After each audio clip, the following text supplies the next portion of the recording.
No 6º mês, foi o anjo Gabriel enviado da parte de Deus para uma cidade da Galiléia chamada Nazaré, a uma virgem desposada com certo homem da casa de Davi, cujo nome era José. A virgem chamava-se Maria. E entrando o anjo aonde ela estava, lhe disse: alegra-te, muito favorecida, o Senhor é contigo. Ela, porém, ao ouvir esta palavra, perturbou-se muito e pôs-se a pensar ao que significaria esta saudação. Mas o anjo lhe disse: Maria, não temas, porque achaste graça diante de Deus. Eis que conceberás, você vai ficar grávida, e vai dar à luz um filho, a quem chamarás pelo nome de Jesus. Este será grande e será chamado Filho do Altíssimo. Deus, o Senhor, lhe dará o trono de Davi, seu pai. Ele reinará para sempre sobre a casa de Jacó, e o seu reinado não terá fim. Então disse Maria ao anjo: como será isto? Pois não tenho relação com homem algum. Pergunta dela, na essência, era: como posso engravidar se eu ainda sou virgem? Verso 35, respondeu o anjo e disse: descerá sobre ti o Espírito Santo, e o poder do Altíssimo te envolverá com a sua sombra. Por isso também o ente santo que há de nascer será chamado Filho de Deus. E Isabel, tua parenta, prima, por assim dizer, igualmente concebeu um filho em sua velhice, sendo este já o 6º mês para aquela que dizia ser estéril. Porque para Deus não haverá impossíveis em todas as suas promessas. Para Deus nada é impossível. Então disse Maria: aqui está a serva do Senhor, cumpra-se em mim conforme a tua palavra. E o anjo foi embora. Amém. Não feche a sua Bíblia, por favor. Você que está acostumado, voltamos àquela dinâmica de sempre. Eu não tenho uma mensagem, eu tenho um texto. Estava com saudade de falar isso. Um texto. E esse texto traz uma mensagem, porque é a palavra de Deus.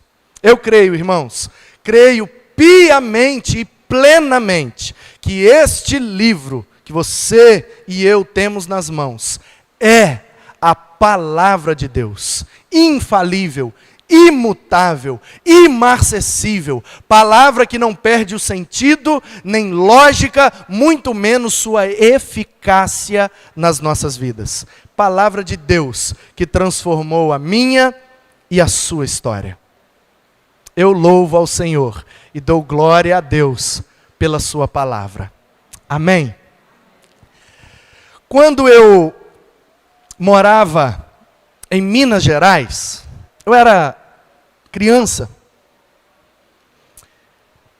eu ouvi uma expressão pela primeira vez, e toda criança, ela sim tem a tendência de ser mais lúdica nos seus pensamentos e no seu entendimento, mas toda criança também, dependendo do que ouve, tem a tendência de ser literalista, de interpretar o que ouve de maneira literal. E eu me lembro que estavam conversando minha avó e uma outra senhora, que eu não me recordo quem exatamente, mas eu tenho a impressão de que era uma senhora chamada Entina. Era uma prima do meu avô. Eu acho que, na verdade, o nome dela era Argentina. Veja você, é sério. O nome dela eu acho que era Argentina. Ela era uma prima do meu avô. E então o apelido dela era Entina. Eu acho que era a Dona Entina. Pelo menos a lembrança que eu tenho me faz pensar que era ela. E minha avó estava fazendo almoço, era por volta das 11 da manhã. E elas estavam falando de uma outra pessoa. Fofoca, mas enfim. E aí, minha avó, eu me lembro, eu estava sentado ao redor assim do fogão e da mesa, e lembro direitinho de um cacho de banana ouro. Conhece banana ouro? É aquela banana pequenininha, que quando está bem madurinha ela fica toda pintadinha. E eu gostava, não de comer banana ouro, eu gostava de beber banana ouro.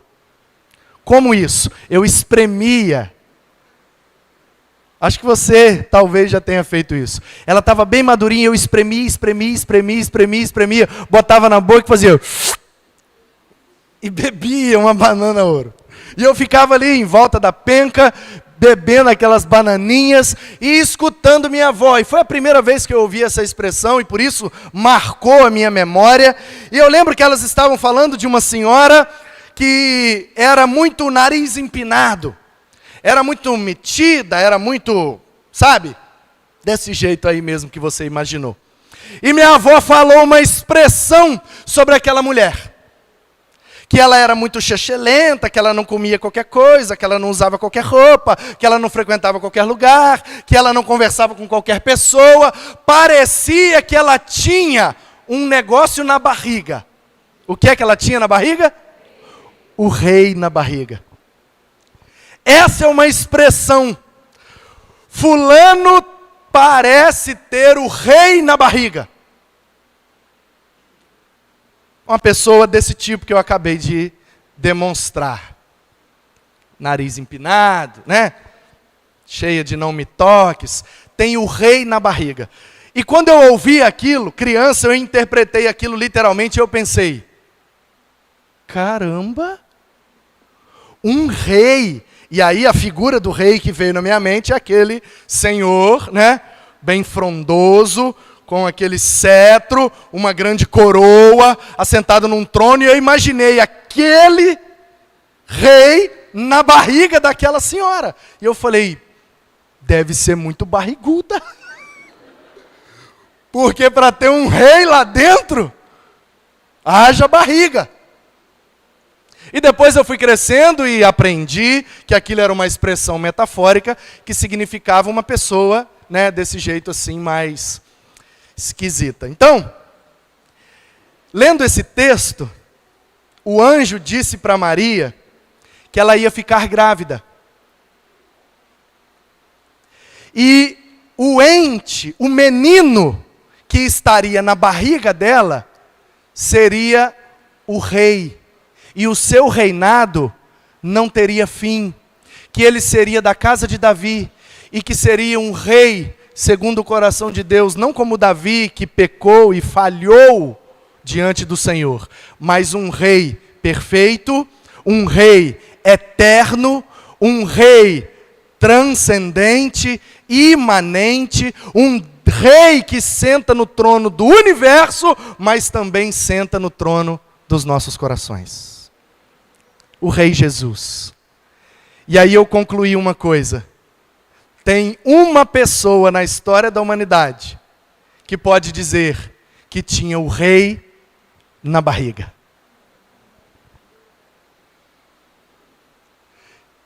E aí eu me pergunto, será que essa mulher que tinha de fato o rei na barriga, será que ela era parecida com aquela senhora que minha avó falava?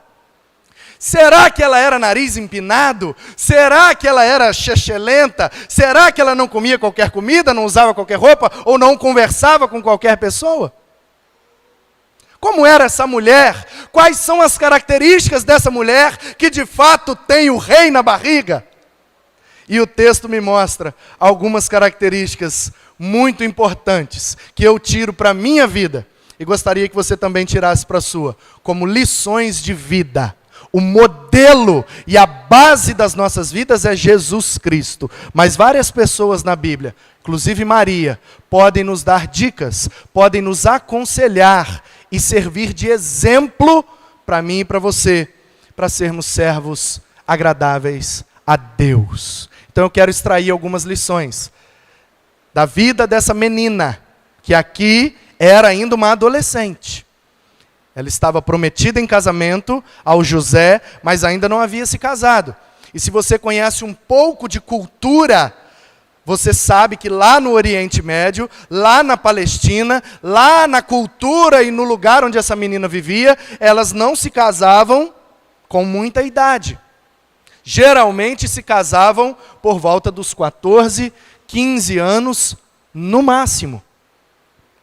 Sim, então essa que ouviu isso e que viveu essa experiência com Deus, era uma adolescente, era uma jovem, uma menina, que foi uma grande mulher e serva de Deus, e que ficou com o seu filho, e que até o fim, e aos pés da cruz, estava fiel, crendo que o seu filho era quem o anjo dizia ser, o rei do universo, o salvador de toda a humanidade.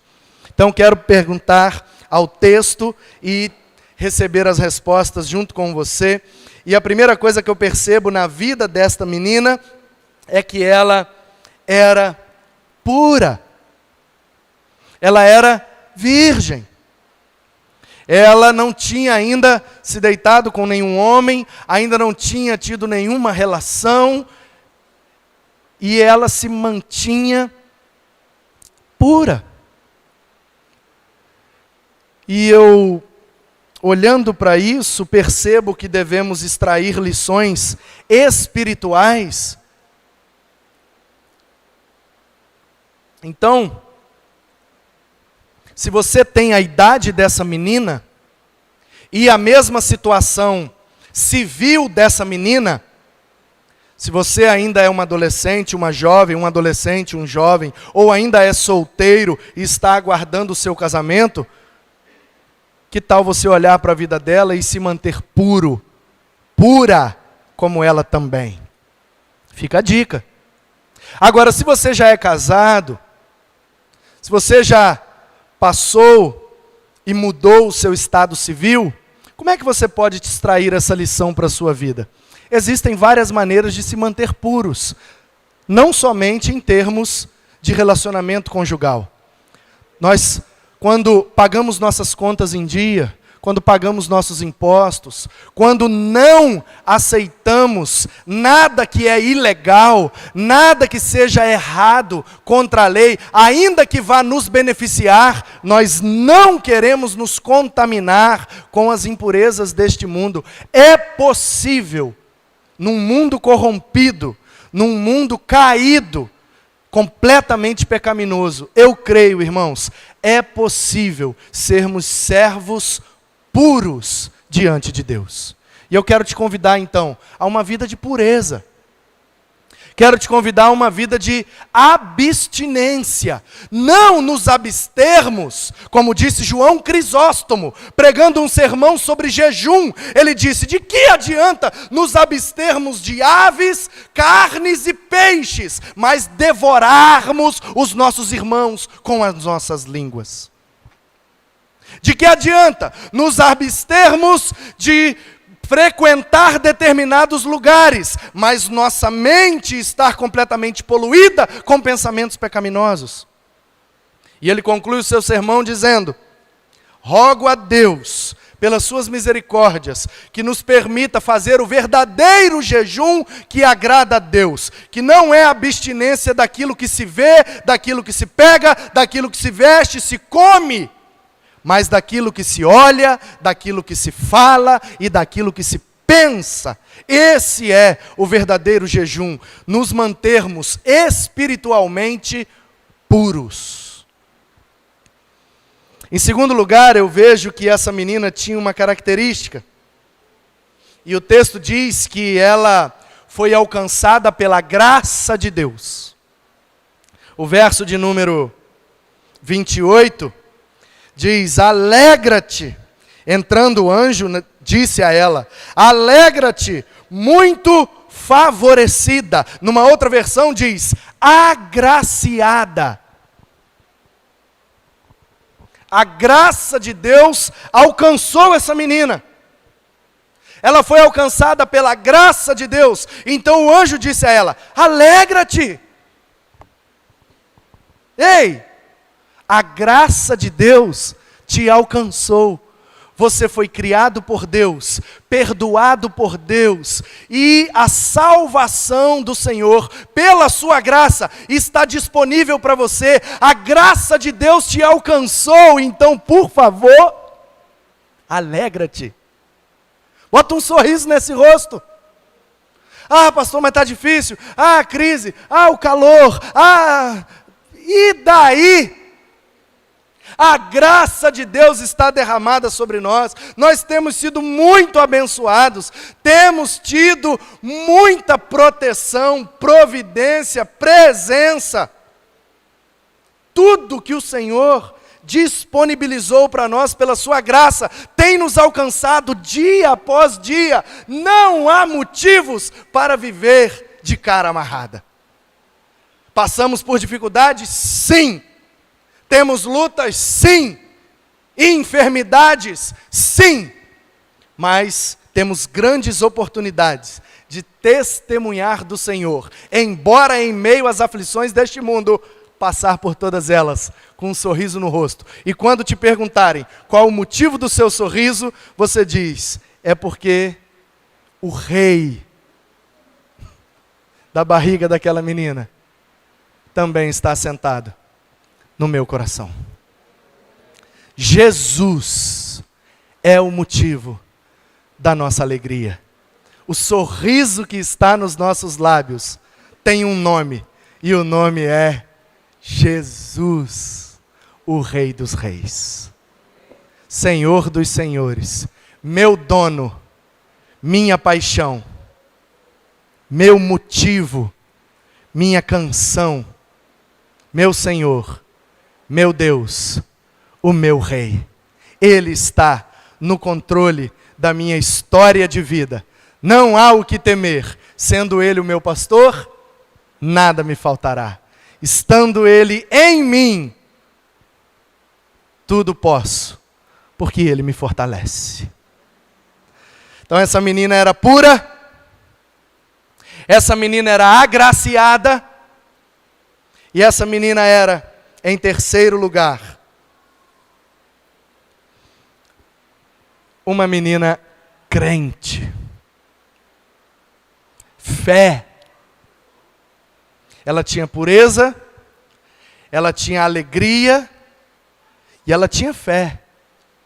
Porque é preciso ter fé para entender uma experiência dessa, para entender um diálogo desse. Maria, não temas, disse o anjo. Achaste graça diante de Deus. Eis que conceberás e darás à luz um filho, e ele chamará Jesus.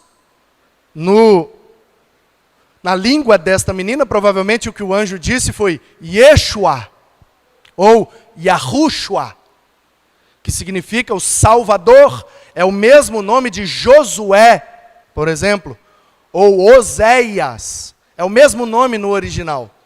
O Salvador. Ele será grande, será chamado Filho do Altíssimo. Você vai ter o rei na barriga, menina. Como é que você recebe uma informação dessa? Um anjo aparecendo na sua casa e dizendo que você vai ter o rei na barriga. Ela respondeu com fé. Ela respondeu crendo. Ela respondeu acreditando que, embora humanamente fosse impossível daquilo acontecer, o Senhor, pelo seu imenso poder, daria um jeito de realizar a sua promessa. Porque era uma promessa, uma profecia que Isaías já tinha trazido 700 anos antes disso acontecer. Eis que uma virgem conceberá e dará à luz a um filho, e o seu nome será Maravilhoso Conselheiro, Deus Forte, Pai da Eternidade, Príncipe da Paz. O governo estará sobre os seus ombros. Ele reinará sobre Israel com paz, justiça. Ele será o Emanuel. Ele será Deus conosco. Deus no meio de nós. embora ela não visse evidências humanas ou científicas ou biológicas para isso acontecer, ela creu que pelo poder de Deus aquilo aconteceria. Sabe, queridos, quantas vezes em nossas vidas, humanamente olhando, racionalmente falando, algumas coisas não têm solução, algumas coisas não têm jeito, algumas coisas não podem acontecer, a menos que seja da vontade de Deus. Porque para Deus, nada é impossível. Uma vez eu recebi a visita da minha mãe. Ela veio me visitar e eu, naquela ocasião, era seminarista. E pastor acha que sabe tudo. Seminarista tem certeza. Ô raça! Eu sei porque eu já fui dela. Amigo, tamo junto. E minha mãe veio me visitar, e eu, seminarista, no 3º ano, já tinha na sala da minha casa uma pequena biblioteca. Tínhamos uma sala de TV, a sala muito grande, a gente dividiu em 2 ambientes, e tinha alguns livros, bíblias, e um sofá e a mesa onde eu estudava. E minha mãe lá, fomos à praia, voltamos, ela tomou um banho e tal, e o sofá da biblioteca ficava mais perto da sacada do apartamento, então ali corria mais vento, ela sentou ali para pegar uma fresca. E ela olhando, ficou sentada, ficou bem de frente para a pequena biblioteca que eu tinha. E eu havia preparado aquela biblioteca de uma maneira muito conceitual, porque para mim, assim, tudo tem que fazer sentido. Pode não fazer sucesso, mas tem que fazer sentido. E aí eu havia colocado as Bíblias embaixo de todos os livros. Várias versões bíblicas eu colocava na prateleira de baixo. Como quem queria dizer assim, a Bíblia é a base de toda a teologia. Faz sentido. E em cima de todos os livros, tinha uma outra Bíblia, bem grande, que eu ganhei da minha sogra, e ela era muito bonita, e eu deixava ela aberta, não no Salmo 91, mas porque ela ornava melhor aberta. E minha mãe sentada ali, olhou aquela Bíblia grandona, e me fez uma pergunta. Meu filho, você acredita mesmo em tudo que está escrito nesse livro aí? E eu respondi, não só acredito, como creio. E ela disse, meu filho, você estudou biologia com a mamãe. Fui sua professora, e foi, no 1º e no 2º ano do ensino médio. E fiz vestibular e gabaritei biologia. Ai de mim, se não, né? Gabaritar significa acertou tudo. Porque ela é muito exigente e uma excelente professora. Na verdade, é a melhor professora que eu já tive em toda a minha vida. Extremamente inteligente, educadora e didática. Minha mãe ensina as coisas de maneira que você nunca mais esquece. Vou te dar só um exemplo. Dando uma aula sobre o coração, fisiologia humana. O coração, você sabe que ele bombeia o sangue. Ele é um músculo que se contrai para bombear o sangue em nosso organismo. E esse movimento de contração e relaxamento tem um nome biológico, fisiológico, científico. E quando ele fecha, contrai, o nome é sístole. Quando ele abre, o nome é diástole. Como é que a minha mãe ensinou isso? De um jeito que eu nunca mais esqueci. Sístole. Diástole. nunca mais esquece. Sístole, ó, fica a dica pro Enem. Sístole, diástole. Aí chega no vestibular, coração quando né? Então, minha mãe disse, meu filho, eu te ensinei biologia, você sabe que nesse livro tem uma história que diz que a Maria ficou grávida de Jesus e ela era virgem. Falei, sim, tem essa história. E você acredita nessa história, meu filho? Acredito. Mas você não estudou biologia e genética? Falei, sim. Meu filho, aí minha mãe resolveu me dar uma aula de Bíblia. Aí eu falei, beleza, vamos lá. Falou, vou te explicar o que aconteceu. O que aconteceu é que a Maria estava noiva do José. E apareceu um terceiro elemento. Eu costumava chamá-lo de Ricardão, mas o filho da Cileia pode não, né? Então não tem nada de Ricardo na história. Aí minha mãe disse, o rapaz apareceu e a Maria, meu filho, traiu José com outro rapaz. E aí, né, tio Black, tio Blim, engravidou do rapaz.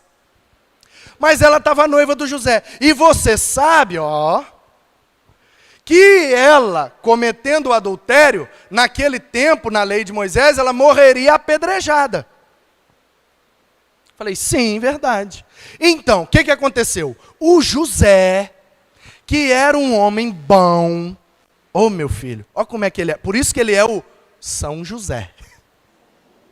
Ele chamou ela e falou, você engravidou, nós não tivemos nada, eu sei que esse filho não é meu, mas eu não vou deixar você morrer apedrejada, porque eu te amo, sou apaixonado por você, eu vou casar com você, vou te perdoar e vou assumir esse filho como se fosse meu. E aí eles inventaram essa história aí do Espírito Santo e vida que segue.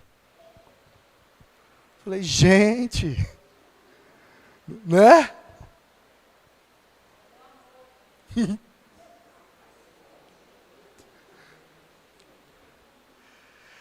Aí eu falei, mãe, a senhora está por fora.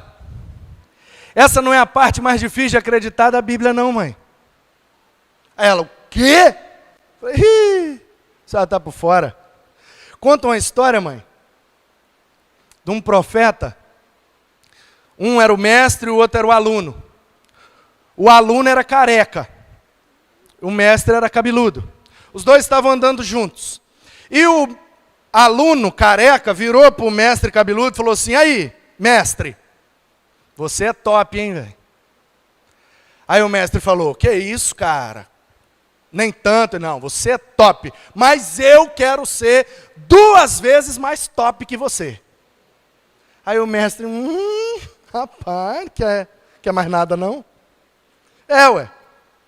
Quero porção dobrada do teu espírito. Linguagem de hoje, 2 vezes mais top. Ou seja, você é top, mas eu quero ser o top das galáxias. Idílico. Aí, o mestre falou assim, ok, se você me vir no dia que eu morrer, se você estiver comigo no dia que eu morrer, você vai receber isso que você quer. Aí ele, beleza, estavam os dois conversando, veio uma carruagem de fogo. Um carro com cavalos e pegando fogo. E separou os dois, mãe. O cabeludo correu para um lado, o careca correu para o outro. Aí veio um redemoinho. E levou o mestre embora. E o careca ficou vendo aquilo. Aí ela, e aí? Eu falei, acabou a história. Ela, mas como? O moço subiu no redemoinho e caiu e foi para onde? Eu falei, não sei, tá lá em cima. Lá em cima onde, meu filho? Eu falei, no céu, com Deus, mãe. Ah, você acredita nisso? Eu falei, claro. Ela, impossível. Impossível um negócio desse. Eu falei, sério? Está lá no segundo livro dos Reis, capítulo 2, verdade. Aí lá, que é isso, meu filho? Falei, mãe, só está por fora, tem mais coisa ainda. Ela, não. Falei, tem um outro profeta, mãe. O nome dele era Pomba. Aí vocês já estão ligados, né? Deus falou com o Pomba assim. Não era gira não, só Pomba. Sai daí e vai pregar lá naquele país lá, porque lá ninguém presta, mas a minha graça quer alcançá-los e eu quero salvar todo mundo lá. Jonas em hebraico é pomba. Aí o Jonas falou, não vou não, que aquele povo não presta, não quer saber, esse que morre vai tudo para o inferno. Aí ele entrou num navio e foi para a direção contrária. No meio do caminho, mãe, deu uma tempestade, aquele vulco-vulco, descobriram que aquele negócio estava acontecendo era por causa dele, jogaram ele no mar. Quando jogaram ele no mar, o mar se acalmou, veio um grande peixe. Aí ela inflou todinha. Eu falei, não era baleia, não. Porque ela é bióloga, e se eu falo que é baleia, já era. Porque a baleia tem a traqueia fina, não dá para passar um ser humano. A Bíblia diz, mãe, que era um grande peixe, provavelmente um cachalote, aquele animal das águas abissais do mar Mediterrâneo. A senhora sabe disso. Aí ela, O cachalote, mãe, engoliu o homem. 3 dias e 3 noites. Chegou na praia lá e botou o homem para fora. E o homem saiu na areia da Palestina, nas praias lá da faixa de Gaza, e não sabia para onde ir. Deus falou, vai lá para onde eu te mandei. Aí ele andou mais uns 80 e tantos quilômetros e chegou lá em Nínive, na capital da Assíria, e pregou para aquele povo e todo mundo se converteu. Meu filho, você acredita nisso? Acredito. Não é possível. Aí eu fui contando, entendeu? As histórias, e fui contando. E o muro roda, grita, sopra, cai, e pá, o mar que abre, lá, fui de trás para frente, fui. Enoque andou com Deus, transladada, ela foi regalando o olho, não é possível. Aí eu cheguei e falei, mãe, agora eu vou falar para a senhora o versículo mais difícil de acreditar da Bíblia. Qual que é? Eu falei, o primeiro. Como assim, meu filho? Eu falei, claro, tem que ser o primeiro. Porque sendo a Bíblia um livro de fé, se você não acredita no primeiro, não adianta nem passar dali para frente. E como é que é o primeiro? Aí eu, seminarista, né? Rasguei no hebraico, Bereshit, Barach, Elohim, aí dei aquela, entendeu? Aí ela, que é isso? Aí eu falei, no princípio criou Deus os céus e a terra.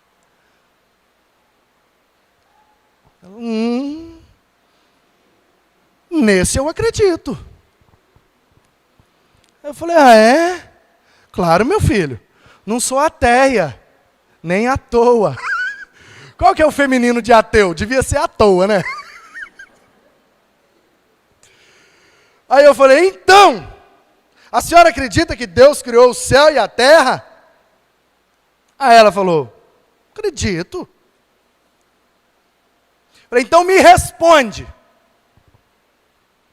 Um Deus que criou os céus, todo o universo, com todas as galáxias, estrelas, sistemas, planetas, satélites naturais, e criou a Terra, esse planeta, que não é nem muito perto, nem muito longe do Sol, que há possibilidade de vida, e Ele criou vida nesse planeta, e criou da água os primeiros seres que a senhora sabe, aqueles procarionte, eucarionte, monera, protista, e vegetais e animais, e o ser humano. Esse Deus que criou os céus e a terra, não tem poder para colocar um espermatozoide na barriga de uma mulher?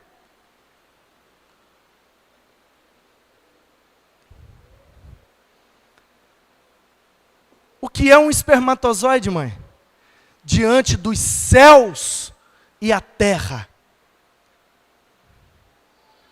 De onde ele tirou esse espermatozoide? Falei, do mesmo lugar que ele tirou os céus e a terra, do poder da sua palavra. Haja e ouve.